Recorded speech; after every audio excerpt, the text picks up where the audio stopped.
Alright, so got the rigid cord put on the grinder here, and what I was trying to get at with that last video there, but I forgot to say because, you know, I'm an idiot and my mind went 13 different directions there, was that all of my corded power tools have the orange rigid power cord on there, and all of my 110 volt extension cords are the rigid cord, and all of my air hoses are the same brand and color, and all my weld cables for the vast majority are the same brand and pair of colors, because I use different colors for positive and negative. And it makes it really easy because you know, it always turns out that you have just a fucking just spaghetti mess of air hoses and fucking shielding gas hoses and this and that and the other when you go out and you're mobile and you work on the road. And having all of your 110 volt cord be the same color and your air hose being the same color and so on and so forth just helps to kind of organize things a little bit better.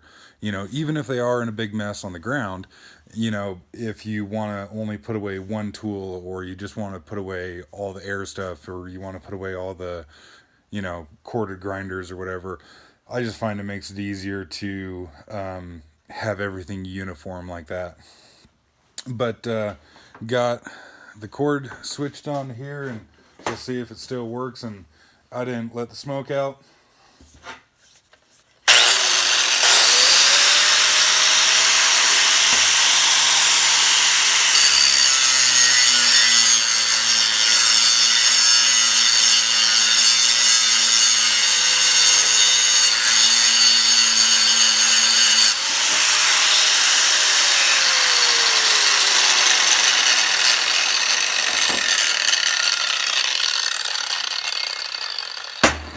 So still working for now, and I guess just while it's in the frame here. Every company's got their own crappy product, but it seems like 3M, for the stuff that I've bought from them, I've been really happy with it. Like I said, I really like these 3M Cubitron wheels, and these set of ear protection here. They're big and they're bulky, there's no doubt about that, but they are very, very quiet, which I really like. But yeah, so like I said last video, the Milwaukee you know, side handle fits on here, which is way better than the DeWalt one, because again, every company's got to have their shitty product, and DeWalt, I guess, decided to make a good grinder and a okay-ish guard, and then, you know, find a fucking side handle and a Cracker Jack box or whatever the hell. The fancy pantsy anti-vibe Milwaukee side handle does screw into here, and I think, you know, that looked kind of funny, have the DeWalt rep walk by with that going on. But it makes it a little bit more of a pain in the ass to reach the guard release mechanism. Like, hopefully you can see here that you can't really get to it from the bottom side, and it's kind of a pain to get to the top side too.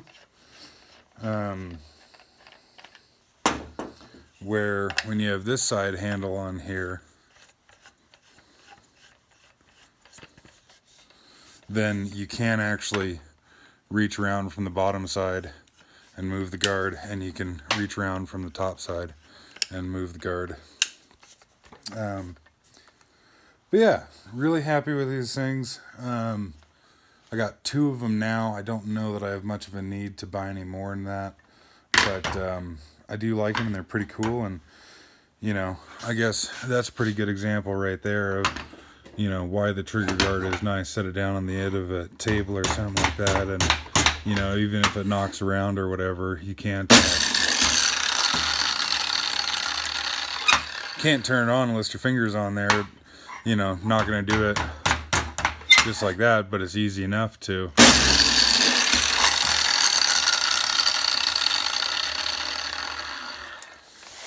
And I really wish that Milwaukee would take a note from that, because all of the switches on their grinders I find are much more of a pain in the ass. For example,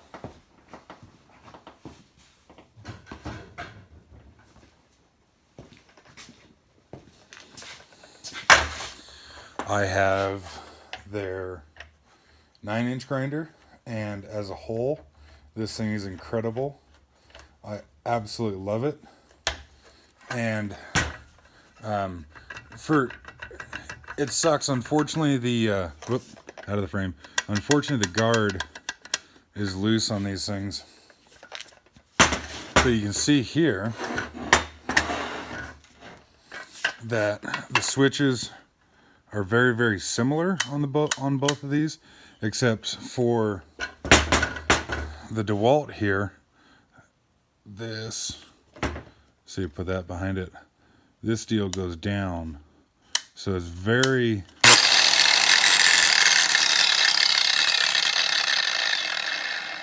easy to use.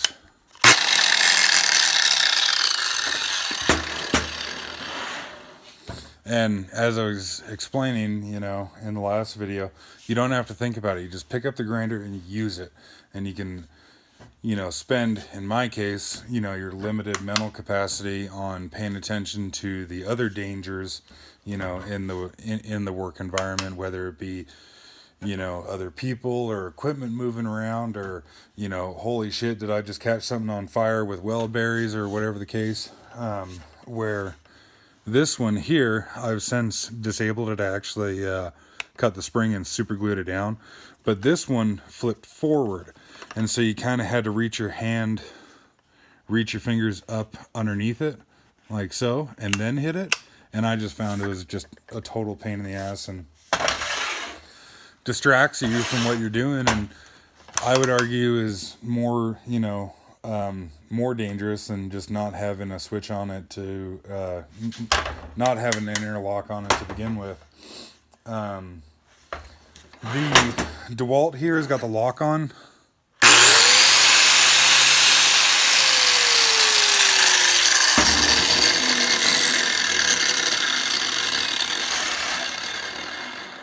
And I really hate that this one doesn't.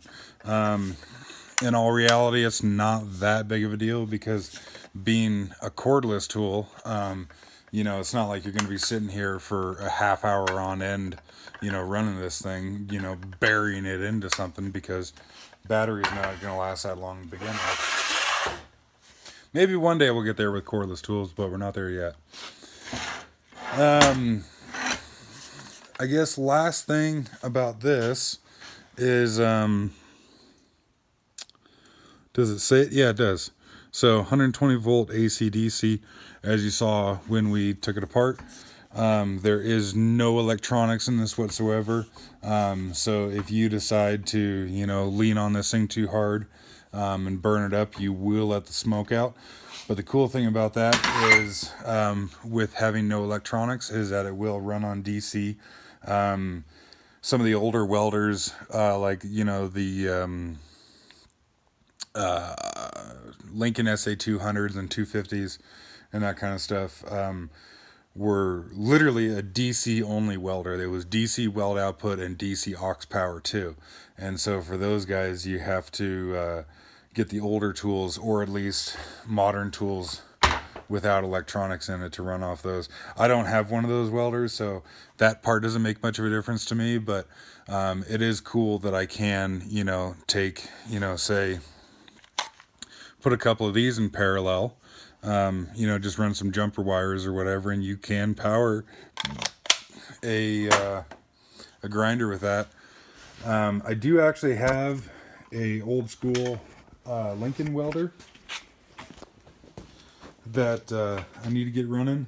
It's got a 2-cylinder Wisconsin on it, and unfortunately the people who had it left fuel in the carburetor, and there was like a plastic bag as a condom over the air intake, and so there's a bunch of plastic and shit down in the carburetor, and I need to clean that all out and everything.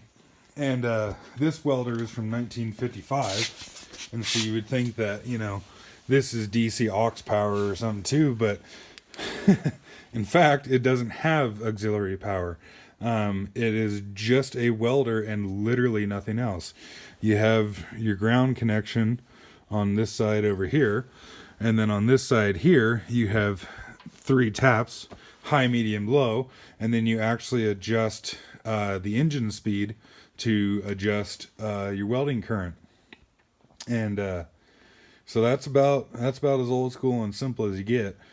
And I think it's kind of funny, have this old bastard and my old Champion air compressor, and meanwhile, recording this on a cell phone that has more computing power than, the fucking lunar lander that we put on the moon. And this guy here, like I said, 1955, that was even before, Sputnik and all that kind of stuff too. So it's going to kind of crack me up once I get this thing running to, go out and actually do a job with this thing and use this old bastard for the welder, and then have, a brand new cordless 9-inch angle grinder with computing power and, microprocessors and all that kind of stuff in it. But need to get that running another day.